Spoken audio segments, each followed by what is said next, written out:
తర్వాత నుంచి త్రాగుబోతుగా కొన్ని సినిమాలు, లెక్చరర్గా మరికొన్ని సినిమాలు, పని మనిషిగా మరికొన్ని సినిమాలు, మామూలుగా కొన్ని పాత్రలు వచ్చాయి. ఏ పాత్ర అయినా సరే తనదైన శైలిలో హాస్యాన్ని పండించారు.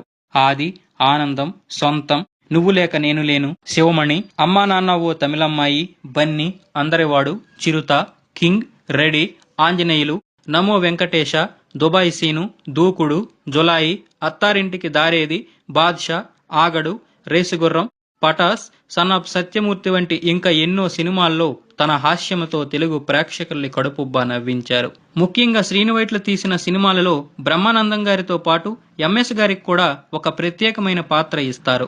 దుబాయ్ సీన్లో సాల్మాన్ రాజుగా, రెడీలో చిన్న శాస్త్రిగా, నమో వెంకటేశ్లో ఆస్ట్రాలజీ పలాసాగా, దూకుడులో బొక్కా వెంకట్రావుగా, పటాస్ సినిమాలో సునామీ స్టార్ సుభాష్గా ఎంఎస్ గారు చేసిన హాస్యం అంతా ఇంత కాదు. దూకుడు సినిమా మహేష్ కి ఎంత పేరు